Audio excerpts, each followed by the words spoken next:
So how many of you already have some kind of workout routine? A little bit? Okay. I don't know. Good. I don't know. Okay. So, got to figure out how to develop that, right? All right. All right, so we're going to go ahead and get started. My name is Laurie, and I am an athletic trainer and personal trainer here.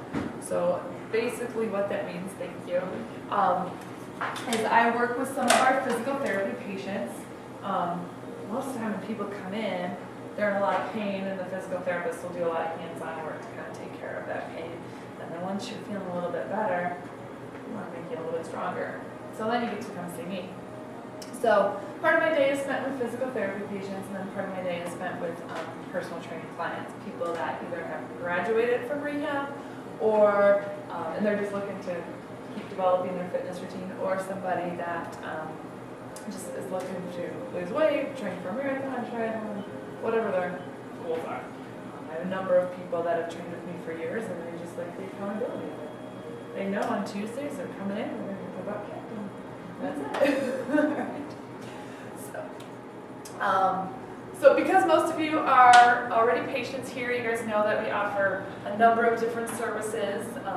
And our goal here with our monthly seminars is I want to give you some information, as well as kind of explain to you how this might benefit you. We might be able to provide that service for you. Okay. So starting with some of the basics, we're going to go over each one of these in more detail.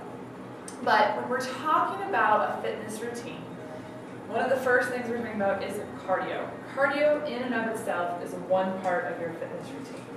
So that in and of itself is one part. Then we also have flexibility. Probably the most neglected part of fitness. So we're going to talk about that. She's smiling. You must be able to do that. And then of course resistance training. So that's the other component of your fitness routine. So we'll talk about each one of these and give you some tips on how to incorporate each of these into your workout regimen. So let's start out with cardio. So some of the benefits of cardio, obviously, are it helps to increase your blood pressure. Okay. One of the benefits of cardio are definitely health related. I actually used to have a client. I taught a cardio class on Monday, Wednesday, Friday, 6 o'clock in the morning. He got to a point that his doctor told him he no longer had to take his blood pressure medication on the days he came to my class. Tuesday, Thursday he had to because he didn't do cardio. But not only is the benefit of lowering your blood pressure acute, it happens just that day, but it's also long-term. So that one particular client, he was feeling those acute effects just that particular day, and eventually he was able to decrease his medication even on the days that he wasn't working out. So both short-term and long-term effects to cardio. And then of course it helps increase your good cholesterol and decrease that bad cholesterol. Okay? Helps prevent that buildup in the arteries. It also helps with blood sugar, controlling your blood sugar levels. If you have diabetes, cardio can help with controlling that. And probably the most important, the one that why everybody does cardio, is because it helps you lose weight. That's probably the one that we all think of initially, but of course there's some health benefits as well. So definitely some reasons to do the cardio. So sometimes I have clients that come see me and their goal isn't actually to lose weight, but that doesn't mean that I'm saying, okay, you don't have to do cardio. I want to go ahead and look, okay, what's going on with your blood pressure? Just because you're a little thin doesn't mean you don't have blood pressure. Probably not, but we gotta look at it. What's going on with your cholesterol? Is there a reason to incorporate some cardio exercise into your workout regimen? All right. So the next thing with cardio is, okay, so what do you do? What counts as cardio? I hope to see you again. So what do you guys think counts as cardio? See you again. Okay. What's a cardio exercise? Aerobics, like in a group setting, like step aerobics. Right basic, left basic. Okay, perfect. What else? Elliptical machine. That is cardio. Yeah. What else? Running is cardio. Excellent. Out of all of these things, I don't care what you do, but do what you like. I love to run. That doesn't mean I make all my clients run. You gotta do what you like. Okay? Whatever you're doing, you should be measuring something. So whether it's time, how many steps you do, how many calories you burn, how far you went, you should be measuring at least something. So you have something to compare against, something to kind of push yourself. Okay, so something should be measured. And of course you should be measuring how often you're doing it. If you set a goal to do it 3 times a week, you better be marking it on the calendar. A lot of times you go, oh yeah, I've been doing pretty good on my cardio. And then guess what? I go look at the calendar and I go, well, let's see, the first week of the month you missed 1. The third week of the month you missed 2. If you're only doing it 3 times a week, you're not as compliant as you thought. So we can start to add up. So it's good to kind of keep track of it. Keep yourself honest. Now, with cardio, you can do cardio on the same day as resistance, or you can do it on a different day. It doesn't matter. Granted, sometimes there will be people where it's really hard for me to do resistance training and then go do an hour of cardio. Maybe that's tough. Maybe that's tough physically. Maybe it's just tough logistically. I have 2 hours to do all that. So we try to work around that, but physiologically, there's no reason why you can't do both. And maybe we have to adjust your cardio workout to adjust for the fact that you did resistance that same day, or you did resistance right before. That's something that we can kind of work out and personalize for you. But there's no reason why you can't do them on the same day. So some people then will ask, well, what should you do first? So personally, I like to do resistance first and then cardio. Basically, just because when I get done doing cardio, I'm a sweaty, disgusting mess. So now I'm going to go over on the resistance floor and sweat all over there, and I'm going to start to get cold. Now I'm going to rush through my workout because I'm getting cold. I feel like I've been there already all day. Rush through it, don't pay attention, don't push, and out of there. So personally, that's the only reason I like to do cardio after. Do resistance first, then go do my cardio. But it's a personal thing. If you like to do cardio first and then go do resistance, that's fine. It's not that I don't ever do it. Like sometimes I like to do a spin class first. So, because spin class is at 6, I can't get there to do resistance first. Okay, I'll go do spin, but then guess what? I'll go change all of my wet clothes. Spin, it's where you ride a stationary bike. Yeah. So you can do them on the same day, that's no excuse. Okay. So then the next question becomes, well, how much do you do? So typically when I'm meeting with clients, this comes into, I kind of let you know all this stuff, but in the end, it becomes a personal decision that will kind of work out. For weight loss, there is magic in getting to that 600 calories burn in a workout. Now, I will tell you, this is nothing I've read. I've never seen this published in any of my journals. This is just something that I've seen from 10, 12 years of working with clients. And when I start giving them 600 calorie workouts and they start getting compliant, success. The weight loss is reached. So there's magic in that.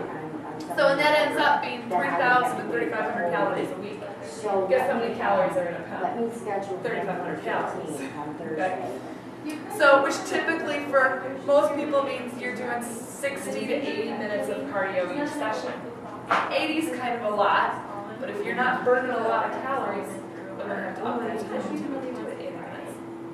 So that is 6 days a week, and each day that you're doing it, we're varying the intensity and changing it up a little bit each day. So this is optional. This is great. This is great if you're on the Biggest Loser ranch and you have all the time for more. That's awesome. I love it. So I put that out there. Like, I want you to know this, but I'm not saying this is what you have to do. But I want you to know what it takes at the commitment level and the time management that it takes. And when you talk to some of your friends that have lost a lot of weight doing exercise and you really get down to it, you're probably doing something pretty similar. Okay? That doesn't mean you can't have results not doing this, but it's just not good. Yeah. Okay. Any questions on that? Let's talk about how hard you work out when you're doing it. So, no 2 days should be the same, whether you're working out 6 days a week or 3 times a week, whatever it is. No 2 days should be the same. One, you're going to get bored and you're not going to want to do the workout. boring. Go walk on the treadmill 30 minutes, 3 times, 6 times a week. Boring. So we want to vary the intensity. So the way that you do that is you go, okay, today's going to be a higher intensity day. Maybe I'm going to do intervals. Today's going to be a low, slow, steady state workout. Maybe you do ladders. Lots of different variations that I love to come up with, okay, and give you that. So sometimes when you go up into a piece of cardio equipment, you see this button on the console there that says fat burn. Who's seen that button? You walk up there, you go, oh yeah, I want to burn fat, and that's the one you push, right? So what's the deal with that fat burn button? So what the fat burn button does is it will then, after you push that button, it will ask you like, how old are you? Are you female? Are you female? Maybe it'll even ask you how much you weigh. And then the treadmill, or whatever the piece of equipment is, will try to figure out, for you, hey, if you work out at this heart rate, you should be burning fat. But the thing is, that treadmill doesn't know anything about you. It has no idea. It's basing it on your age, basically. That's it. So, it doesn't take into effect your current fitness level, your genetics, your exercise history, none of that. It's an age-predicted formula that it's trying to figure out at what heart rate you're burning the highest percentage of fat. So what happens is when you're working out, and we've all heard, okay, when you're working out, you should be able to, sing the refrain or talk a little bit or whatever, pass the talk test, whatever it is. So when you're working out and you're able to kind of sing along with your song or talk to your neighbor and that stuff, you're at an intensity level that you're able to pull in oxygen and start to convert fat into a fuel source. Because guess what? In order to burn fat, you have to have oxygen present. It's just like burning a candle. No oxygen present, you can't burn fat. Can't burn that candle. So if you're able to talk, sing along to your iPod, you're probably pulling enough oxygen that you're able to convert fat to a fuel source. Okay? So that's kind of what I call the cheap and easy way to determine if you're in a fat burning zone. Okay? So there's reasons to work out here, but not every workout should be that easy. There are reasons to work out at higher intensities too. Okay? Typically, if you walk onto a gym cardio floor, same time, every day, you're going to start to spot people that always work out in the fat burning zone. And then you're going to see some other people that always go way too hard. They do day after day after day of very high intensity. So that has its place too. When you work out at that higher intensity, you're not able to sing along, you're huffing and puffing, you might even be making noises. Then you're working anaerobically.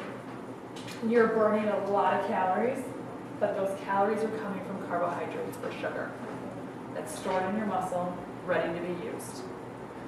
Your body can't keep up with the energy demand, can't keep up with that treadmill, whatever it is you're doing, your body can't keep up. So it goes, okay, I don't have enough time to convert this fat to a fuel source, so I'm going to use this carbohydrate that's stored in this muscle and ready to go. So you get done with your workout. Oh, guess what? Oh man, all those carbs look so good. Yes? Yeah. And you have the best intentions not to grab those potato chips or whatever it is that your weakness is. But you're smart. And you don't know what to do first. You don't know whether to shower, to eat, or take a nap. So, and I remember years ago when I trained for my first marathon and I trained with my girlfriend. And it was so fun, it was social, we'd run around Stony, lap after lap, we'd be talking the whole time. I'm a personal trainer, I know what I'm doing. And I would get done with my long run, and I didn't know whether to drive through McDonald's on the way home, or just get home and take a shower. Sometimes I'd take a shower and just collapse naked on the bed because I was so tired. So, I'm like, oh, okay, now I can eat. So, what I found out I was doing is even though I could talk, and I was able to talk to my girlfriends that whole run, I was working anaerobically.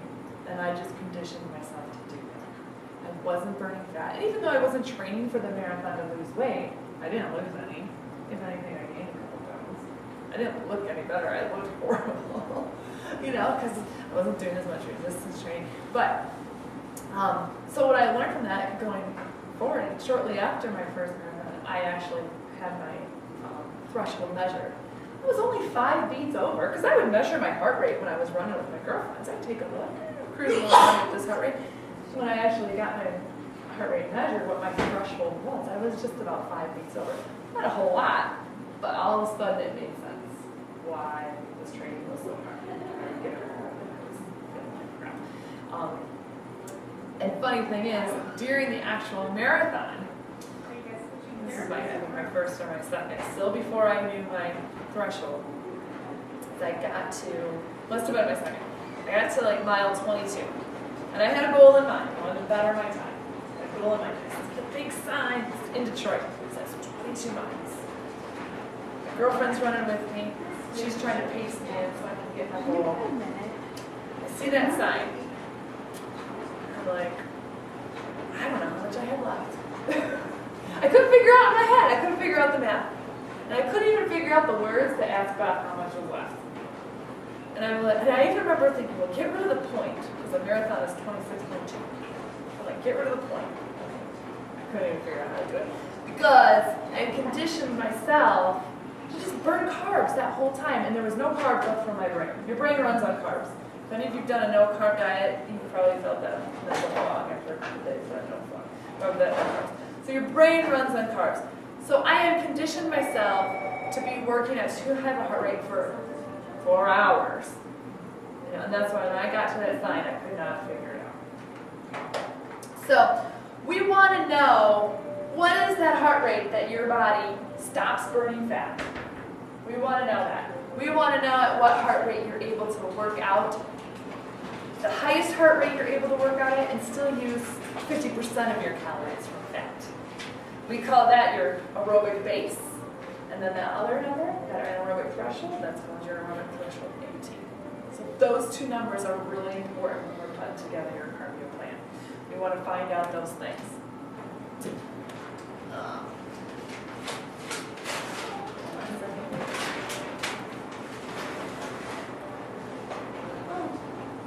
Okay, I have so many versions of this PowerPoint. I forget what, I guess I opened up an older one. All right, so I don't have the other graphic, but we talked about the 2 heart rates. This is something that we can determine with an exercise metabolic test that we do here, also called the VO2 max test. We find out those numbers. Great, here you go. Let's figure out how many times a week you're doing cardio. We give you 12 weeks worth of workouts to follow, whether you do the treadmill, elliptical, whatever you like to do. I also test some people that, like one of my clients, she doesn't do any cardio on her own. She prefers doing like aerobics classes. She does our Zumba class, cardio kickboxing, things like that.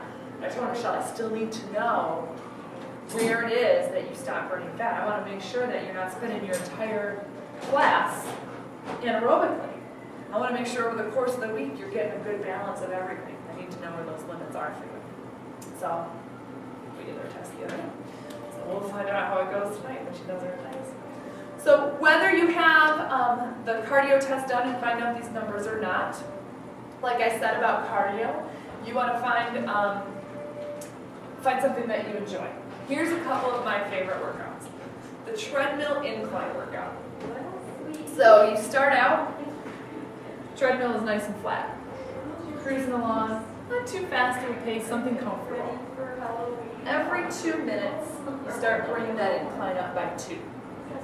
So the 2-minute mark, you put it up to 2% incline. The 4-minute mark, you put it up to 4% incline. Usually about 8 to 10% incline. You might have to slow the speed down a little bit. I want you to keep climbing. Keep climbing. You're going to get anaerobic. You're going to be huffing and puffing a little bit. The goal is to go as high as that treadmill will go. Most treadmills will go 15%. When people first start doing it, I give them a goal to get to the 10% mark. Then go ahead and bring it all the way back down to 2. Now you get to kind of recover. You recover, you start feeling better. Next thing you know, you gotta go up to 4%, and you climb back up. Okay. One of my favorites. Makes the time go fast. You got something to do, and you're working all these different heart rates. You're doing low intensity. You're doing high intensity. Okay. So that's the treadmill incline workout, or I also call it my ladder workout. Another one is called yasso intervals. These are traditionally done by runners, but I have had lots of people do these. And basically what you do for a half a mile is you go either a quarter mile or half a mile. Traditionally it's half a mile. But if you're doing a 3-mile workout, then you're only going to do a quarter mile. So quarter mile or half a mile, you go nice and easy. Then for the next quarter mile or half a mile, you go as hard as you can. Try to keep a steady pace, but you're out of your comfort zone, going hard. Then you get to recover for that same amount of distance. This kind of workout with a higher intensity might not be as long as a lower intensity workout. Okay? Cycle class, which we talked about before, just riding a stationary bike. Most cycle classes will vary the intensity, depending on where you go and how the instructor is. But just be cautious if you're doing a regular cycle class. If it is all high intensity the whole time, make sure that the next workout you do is a lower intensity. So you're balancing it out.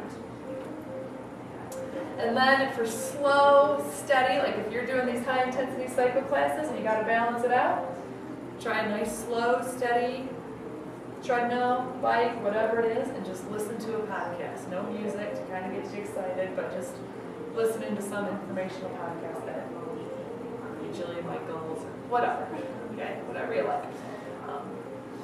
Any questions on those? Oh, and one more thing. Whenever you're doing the treadmill, this is my #1 pet peeve, do not hold on. I see people do this all the time, and I tease them. Are you trained to hold on to a walker? Let go of that treadmill.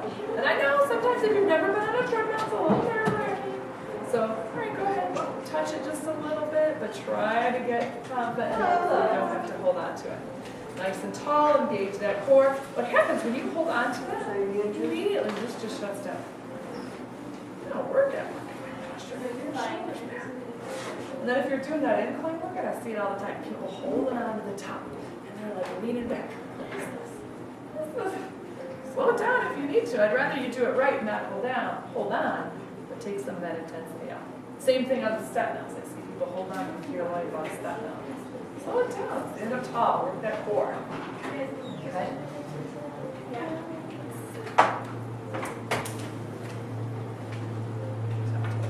Any other questions on cardio?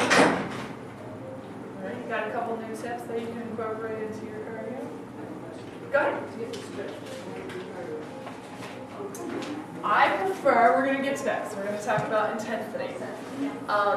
If you have an issue, then you should be stretching it before you get into the bulk of the Mary, hi. Oh, hi. But I want you to get out of your car, walk I'm into the Teresa. gym, Nice to meet you. and just start stretching. I don't want you to stretch your whole muscle. I want you to warm it up a little bit. So sometimes what I'll do is I'll give my clients dynamic stretches, specific, which is just something, where you're moving. You're starting to get the blood flow. And it's specific to what you're going to be doing. Or if you're not really sure how to kind of warm that up and do a dynamic stretch, then go ahead and do, maybe 3 or 5 minutes on the treadmill. Just get that blood flowing, get your body warm just a little bit. Go ahead and turn it off. Step back, do your stretching. Then get back on. You got to do another little warm up again and do the bulk of the workout. Okay? So that brings us to flexibility.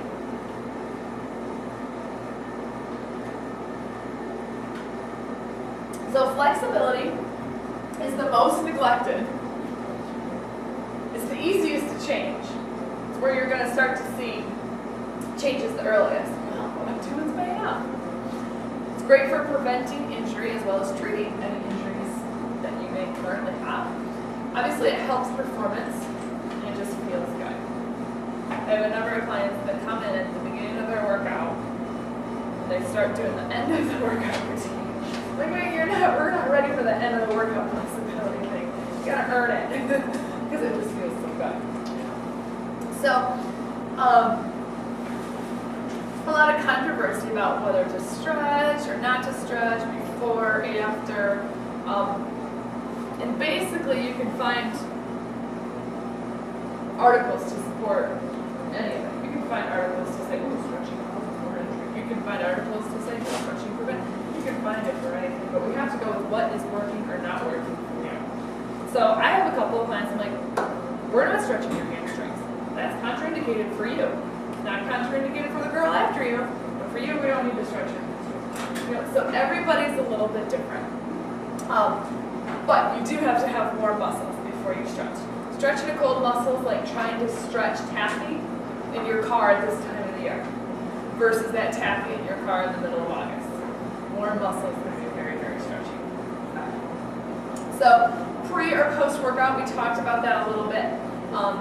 Typically, if you have an issue that's been bothering you or you chronically have tight calves or tight hamstring or whatever it is, and you're about to do an activity that might bother it, I want you to warm up your body and stretch that particular area before you do your workout.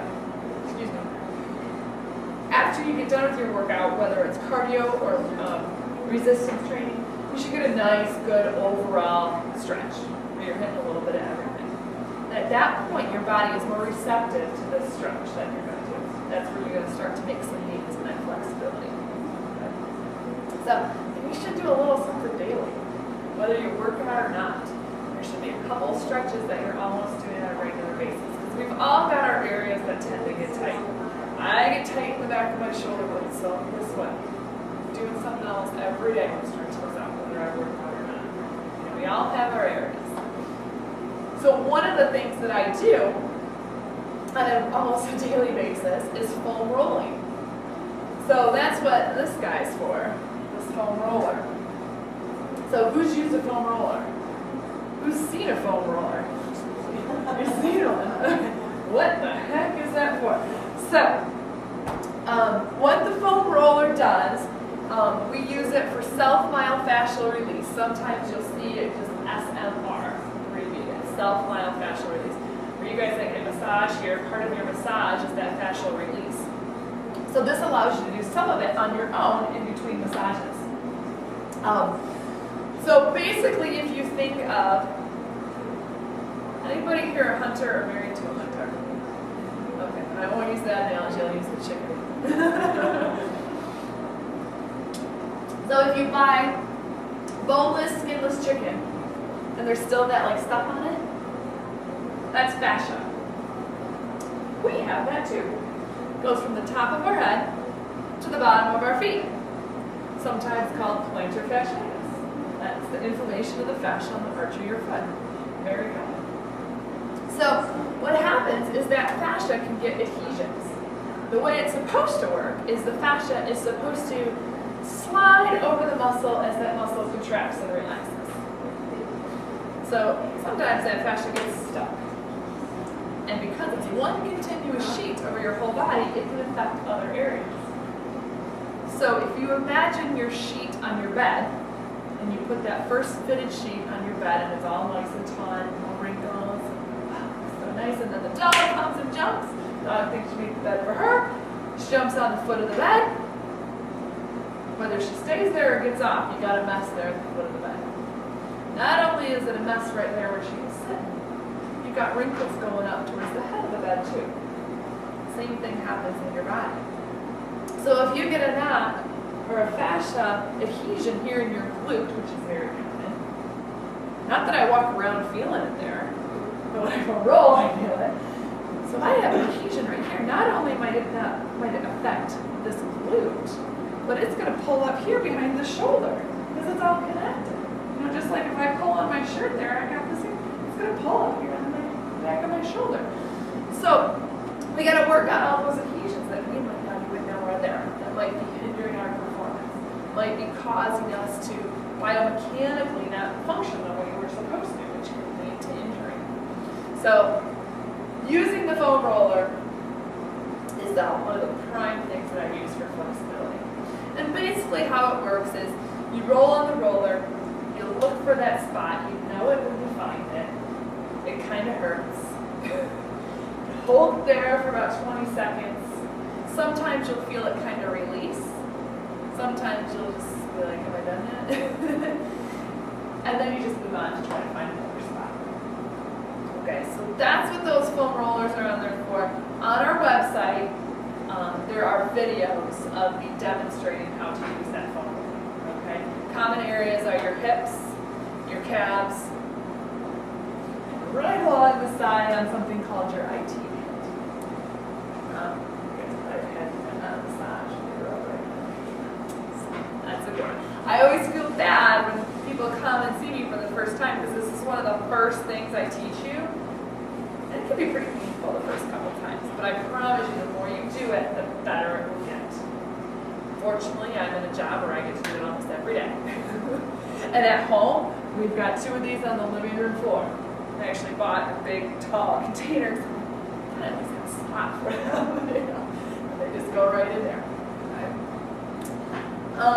Then I want to show you a couple other common stretches. Typically, I recommend you foam rolling first. We want to get rid of those adhesions before we go to stretch that muscle.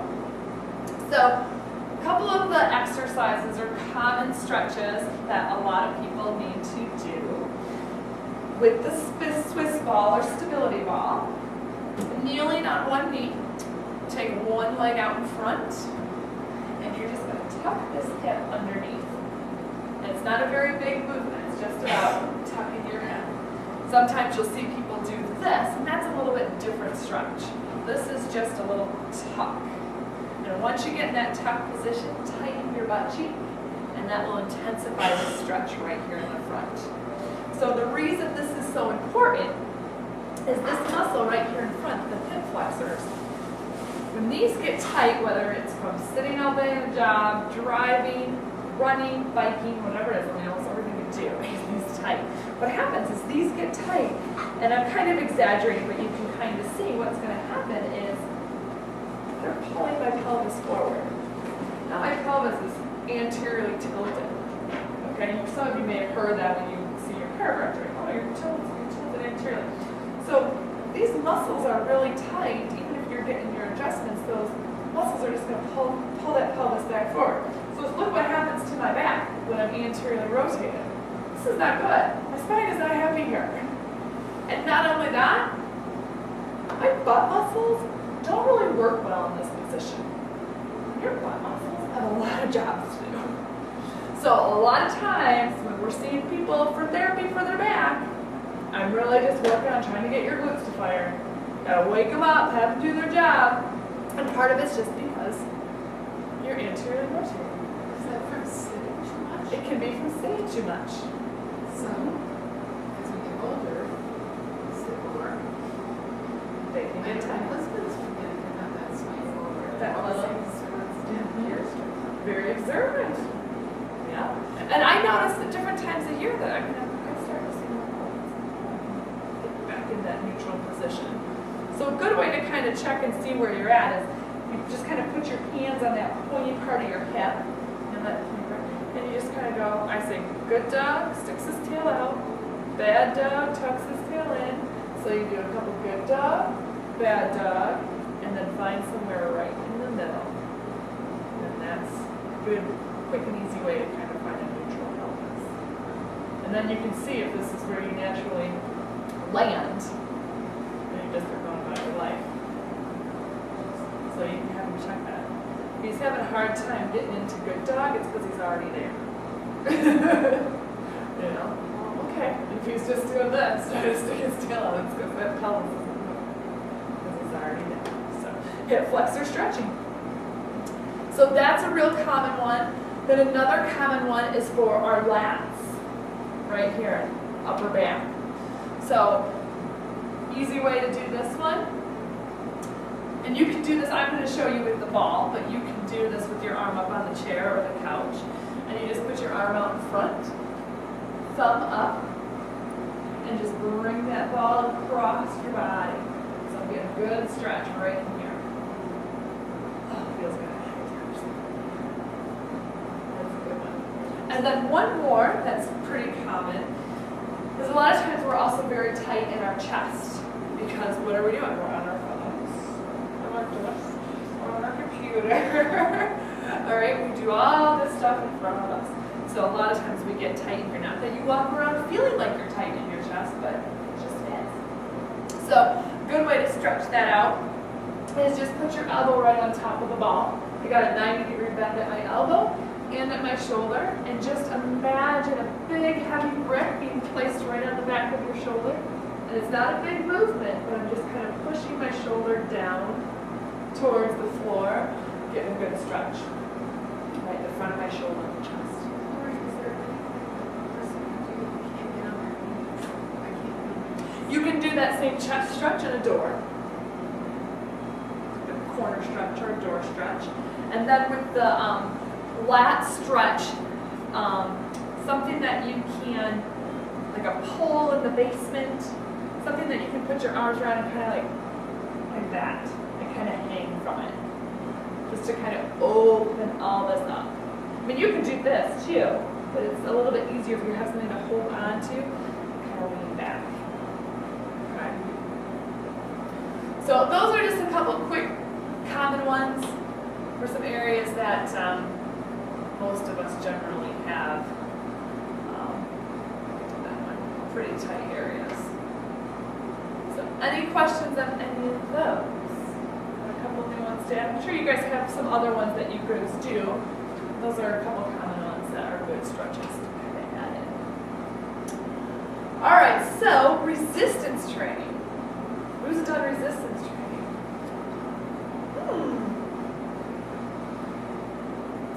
Good, good, good. Is yoga resistance training? Depends on what kind of yoga. It can be. And the more you do it, especially if it's the right kind of yoga, it's more resistance. But my rule on yoga and Pilates is you can't count it as, you can't be all of your resistance. You still need to do your traditional weight training with resistant bands, body weight, not body weight, more than your body weight, but machines, pulleys, whatever. Okay? Like personally right now this time of year, I'm probably doing 1 day of Pilates, 1 or 2 of other resistance training.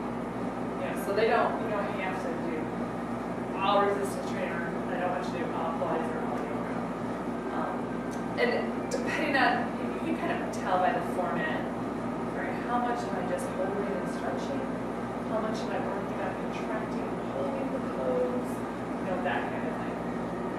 Typically when I do yoga, I'm choosing one that is lower intensity, more about stretching.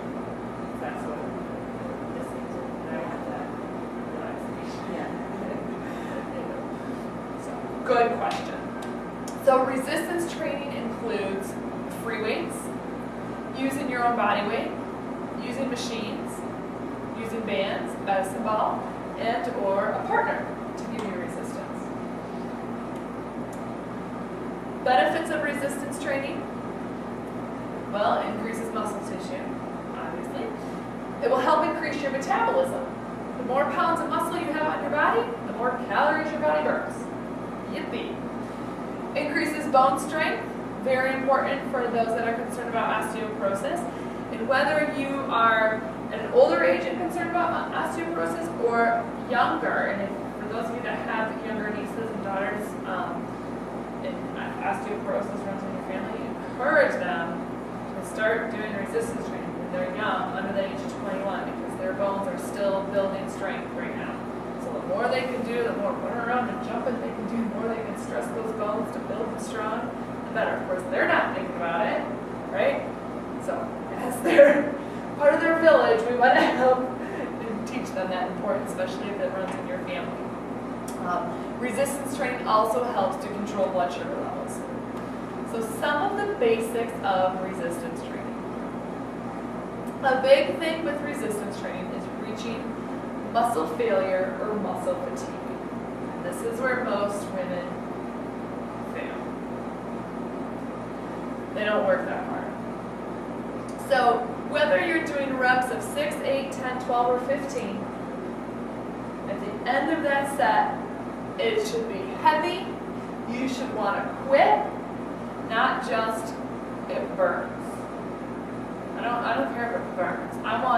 If you're doing enough weight, it doesn't burn, it just gets heavy. And it's really hard to finish the set. So when you're in yoga, when you're in Pilates, it might burn.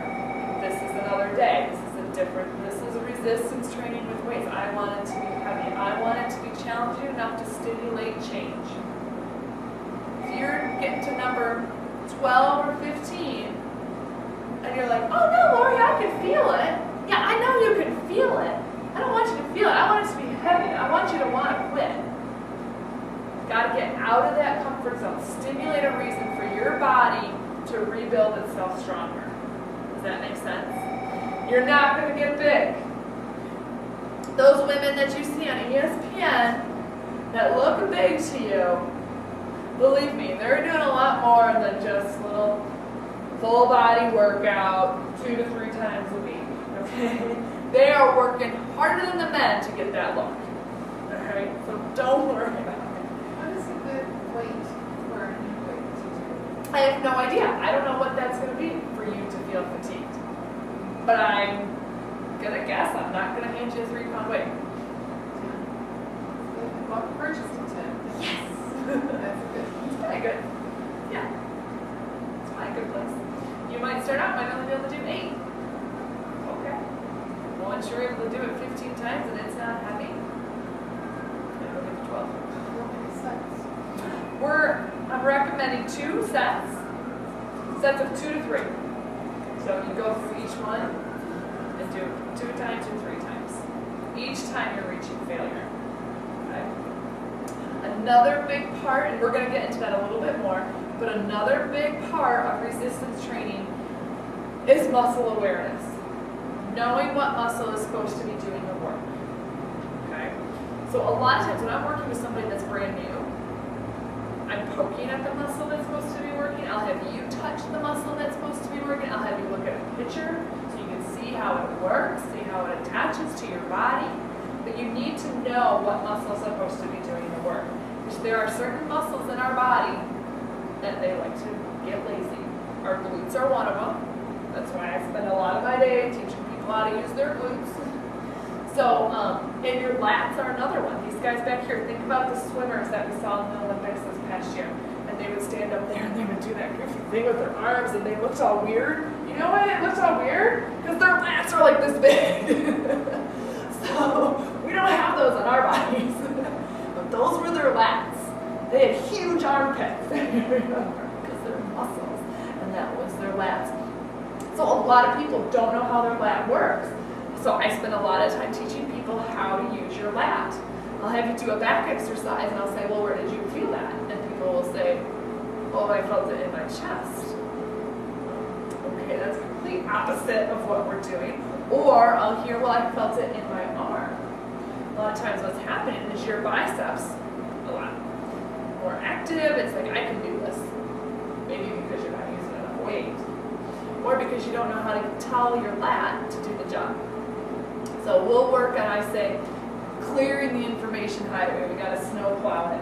We got to snow plow it, de-ice it, and let the information get through so that muscle can start to get the message and start working. So muscle awareness is a big part of it. Yeah. How long between sets? We're going to get to that. That's okay. And muscle balance is another important component. Think about the guy at the gym, it's all big up on top, and his tiny little legs. No muscle balance there. But more importantly is we want to make sure if we're doing something for the front, we're doing something for the front, we're doing something for the back. If we're pushing, we want to be pulling. Keep everything in balance. Okay? So, and another important part of resistance training is core. Some of my favorite core exercises, floor bridge, just learning how to use those deeper abdominal muscles. This is another one where muscle awareness is very critical. I know you guys all are very aware of your rectus abdominis, but there are layers and layers and layers underneath there and around your back that form your core. So that's another important part that you need to incorporate into your resistance training. So now, kind of getting back to your questions, the type of workouts. For most women and people like yourself that aren't really into a regular workout routine, my recommendation is to start with a full body workout.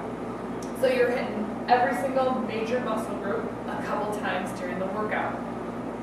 So for example, you go in and you're going to do a leg exercise, a chest exercise, a back exercise. That's your first circuit. So you go do your leg exercise. You don't stop and look around. Nope, you move right onto the chest. Boom. Chest exercise. Finish that one. Go right into a back exercise. Boom, you're right back to that leg exercise where you started. That's your second set. So you get each one of those muscle groups 2 times, but your legs get to recover while you go and do chest and back. So you do your first circuit, legs, chest, back. Go repeat it, legs, chest, back. Next time through, legs, back, shoulders. Forget about those shoulders. Same thing, do the legs, go to the back, go to the shoulders, back to the legs, back, shoulders. Third set, legs, shoulders, chest. So you got your shoulders twice, you got your chest twice, you got your back twice. You got your legs 3 times. You know why that's important? Because that's the biggest muscle group in your body, burns the most amount of calories when you're doing your workout. It's going to get your heart rate up, help you burn calories the whole rest of the workout. And the more muscle we can get on your legs, the more calories you're going to burn 24/7 if you're not even working out. So don't neglect those legs. So that's one type of workout, one type of full body workout. And then typically once you've kind of mastered that, sometimes what I'll do is you kind of got to change it up. So then I'll start teaching total body movements, where maybe you're doing a leg exercise with a shoulder exercise. So you're getting your whole body involved. So I'll start to incorporate some of those. So does it make sense to start with total body movements? Because I got to teach you how to use your glutes. I got to teach you how to use your chest. I don't want to overwhelm you. Okay, focus on your glutes. Okay, start to focus on your shoulder. No, we start, build onto that. Build up to it, I should say. And then another strategy that I kind of like to move into is doing a strength exercise followed by more of a stability exercise. So this would be, for example, if we're going to work strength of your chest, I might have you lay on a bench and do traditional bench press with dumbbells, barbell, whatever it is. Shoot, I might even have you sit in a machine and do chest press. You're very stable. You've got support on your back. You're just focused on your chest. So that's strength. You can work it really heavy. Get to that fatigue, get to that failure. Then what we can do is on the next set, or maybe immediately following it, depending on what kind of program we've got you on, is we do a chest exercise that also focuses on stability. So now instead of doing that chest press on the bench, you're going to roll out on the ball and do your chest press here.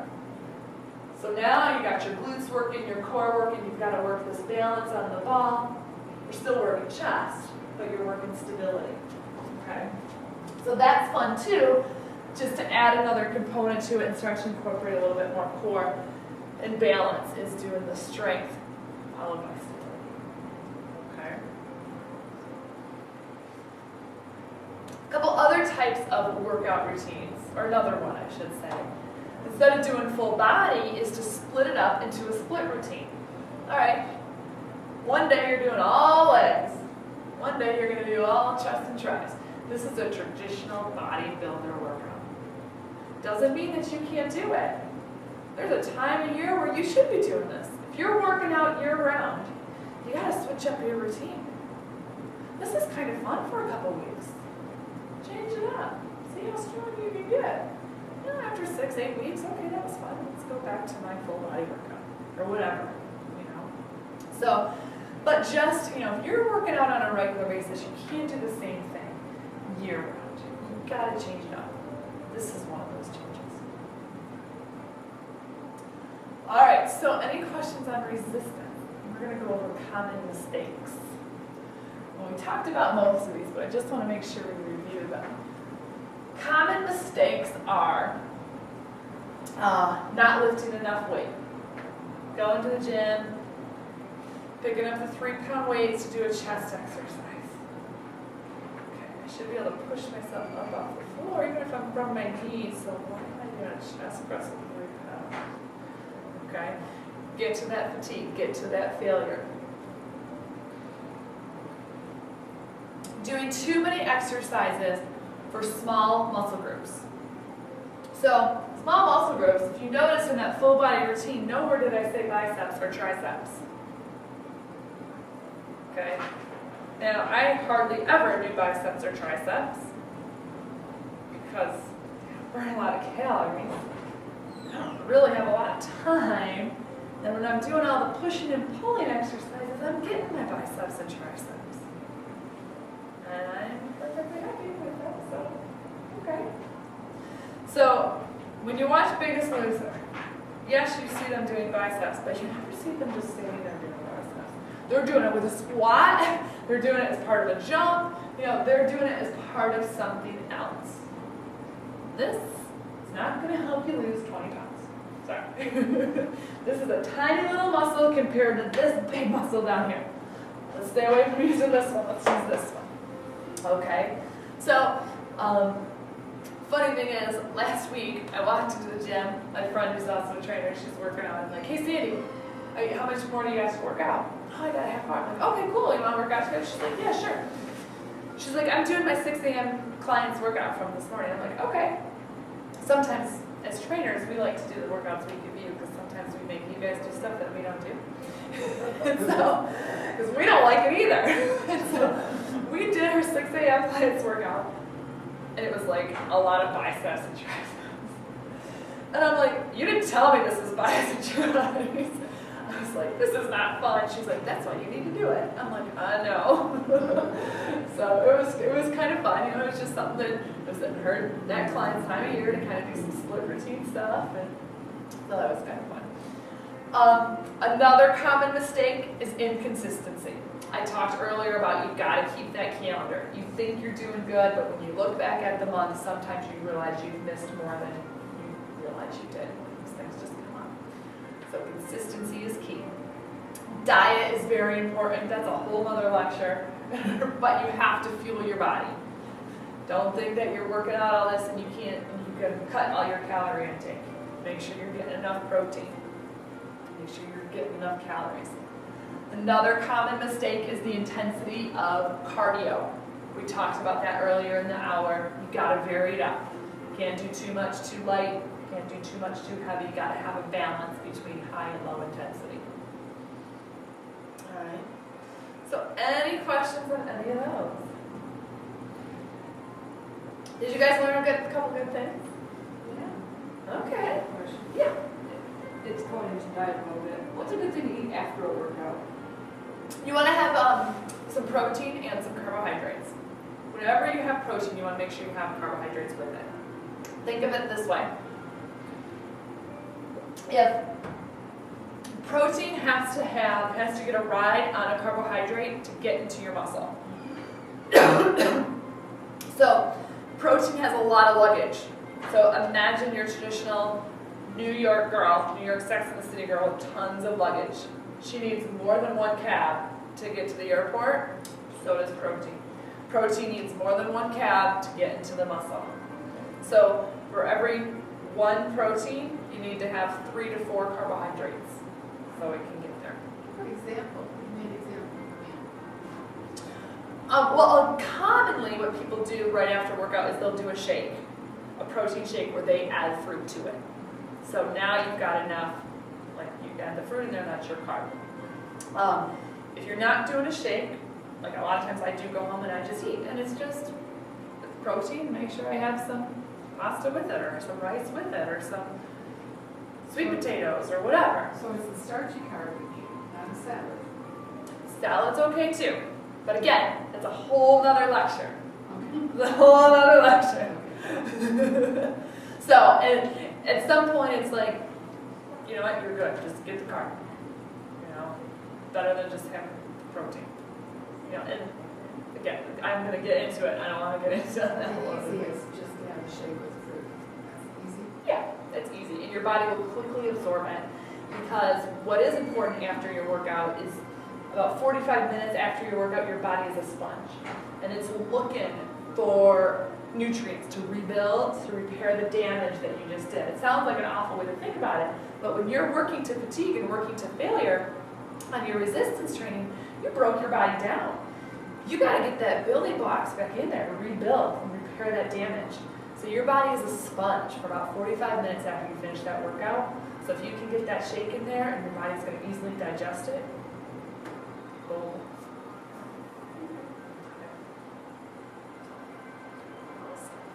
Well, thank you guys. If you have any other questions or if you haven't seen me for a fitness consult, let me know. Give us a call. I don't think I can still log in there and do it, but give us a call. Schedule a fitness consult. That's included for all of our patients. It's just an opportunity for me to meet with you, find out your personal story, what my recommendations would be for you. I'll give you a couple of free takeaways, and if you want to talk about doing some training, we can look at doing that as well. Okay?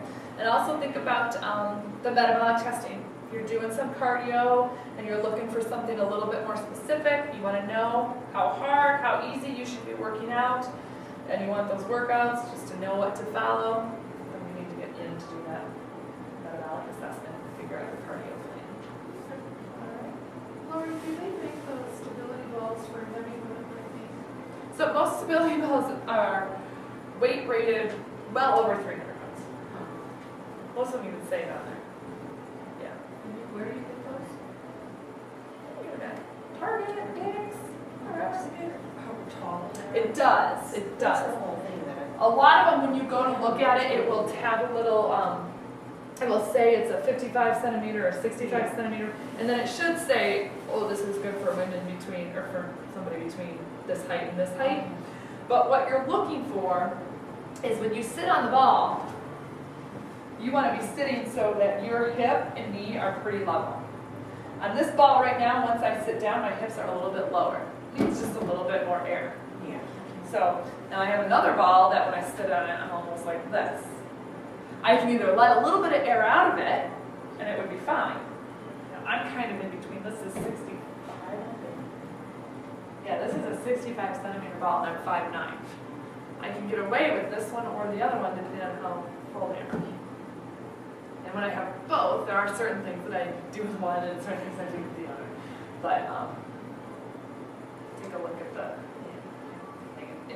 how much it's inflated goes into a roll as well. And then those rollers, I've seen really big ones, but those are, What you want to look for on the roller is how dense it is. So if you've never foam rolled before, you don't want it to be too hard. You know, some of like more serious athletes that foam roll a lot, they like it really, really dense, really, really heavy.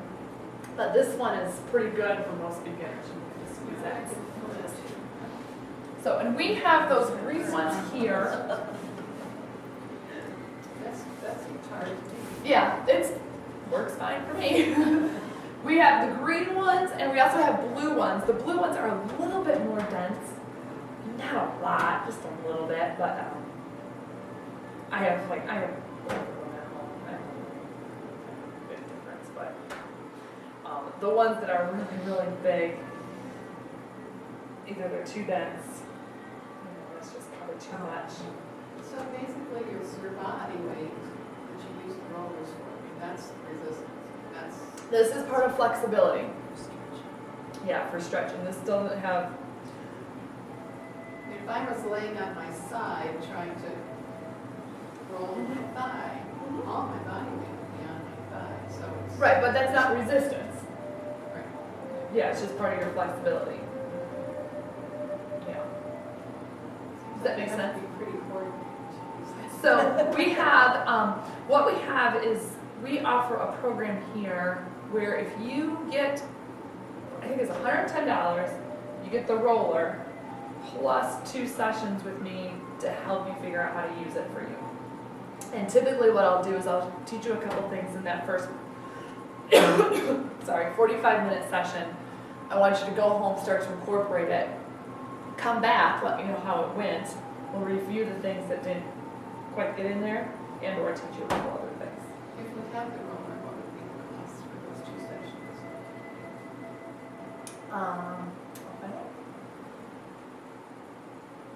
I'm going to give you my card and just shoot me an email. And that will remind me to find out, and then I'll contact you. Okay? Because believe me, I'll get to work tomorrow and I'll forget all about it. And that's why I think I forget to. do you do the training I do them at both locations. Okay. So, and we have another trainer as well, Michelle, that's here on Monday and Thursday nights. And then I'm at the other location on those nights.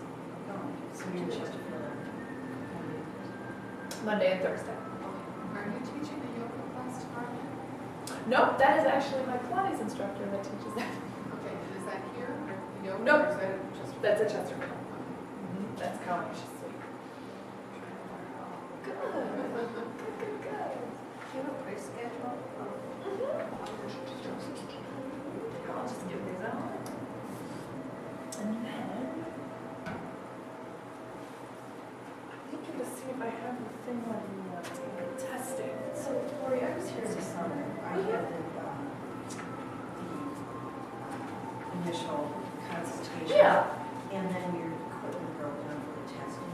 Oh, yes, we got new equipment. Oh, you got new stuff, because I Yes. kept asking and asking. Yes, I just got it up and running probably, I did my first test on it last week. Oh, my God. Yeah. Okay. Well, here's what This was happened. bad, you know? Here's what happened. I worked for, I'm gonna turn the video off. This doesn't all have to be on YouTube.